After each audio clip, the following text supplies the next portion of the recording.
ये बरेली के जो आलीशान अट्टालिका देख रहे हैं, उस पर सरकार का हथौड़ा चल गया है। ये आलीशान कोठी एक स्मैक तस्कर की है। कुख्यात स्मैक तस्कर तैमूर की 13.5 करोड़ की संपत्ति अब कानून के हवाले है। पुलिस प्रशासन ने संपत्ति जब्त कर ली है। तैमूर कोई छोटा मोटा स्मैकिया नहीं था, वो स्मैक का बड़ा सिंडिकेट चलाता था। उसके ऊपर पुलिस ने 2.5 लाख का इनाम घोषित कर रखा था।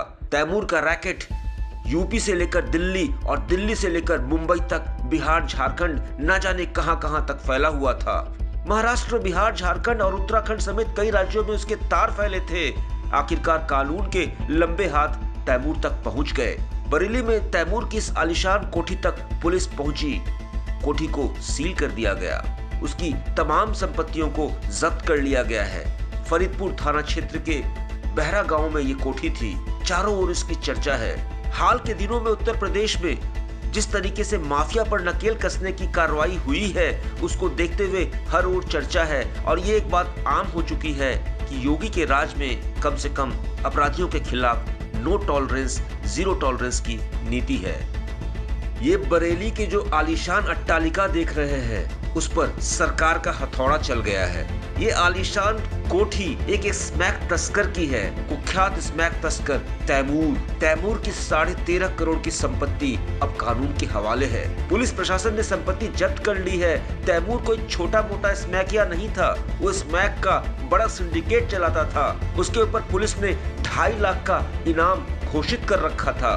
तैमूर का रैकेट यूपी से लेकर दिल्ली और दिल्ली से लेकर मुंबई तक, बिहार, झारखंड, न जाने कहां तक फैला हुआ था। महाराष्ट्र, बिहार, झारखंड और उत्तराखंड समेत कई राज्यों में उसके तार फैले थे। आखिरकार कानून के लंबे हाथ तैमूर तक पहुंच गए। बरेली में तैमूर की इस आलीशान कोठी तक पुलिस पहुंची। कोठी को सील कर दिया गया। उसकी तमाम संपत्तियों को जब्त कर लिया गया है। फरीदपुर थाना क्षेत्र के बहरा गांव में ये कोठी थी। चारों ओर इसकी चर्चा है। हाल के दिनों में उत्तर प्रदेश में जिस तरीके से माफिया पर नकेल कसने की कार्रवाई हुई है, उसको देखते हुए हर ओर चर्चा है और ये एक बात आम हो चुकी है कि योगी के राज में कम से कम अपराधियों के खिलाफ नो टॉलरेंस, जीरो टॉलरेंस की नीति है।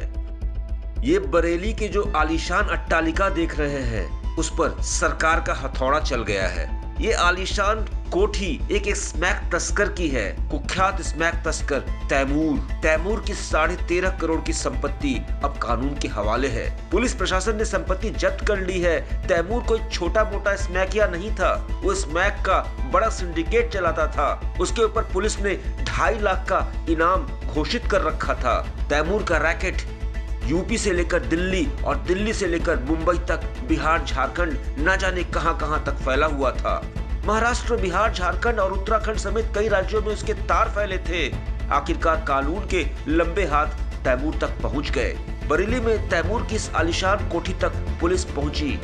कोठी को सील कर दिया गया। उसकी तमाम संपत्तियों को जब्त कर लिया गया है। फरीदपुर थाना क्षेत्र के बहरा गांव में ये कोठी थी। चारों ओर इसकी चर्चा है। हाल के दिनों में उत्तर प्रदेश में जिस तरीके से माफिया पर नकेल कसने की कार्रवाई हुई है, उसको देखते हुए हर ओर चर्चा है और ये एक बात आम हो चुकी है कि योगी के राज में कम से कम अपराधियों के खिलाफ नो टॉलरेंस, जीरो टॉलरेंस की नीति है। टाइम एट उत्तर प्रदेश के लिए बरेली से अभिषेक कुमार की रिपोर्ट।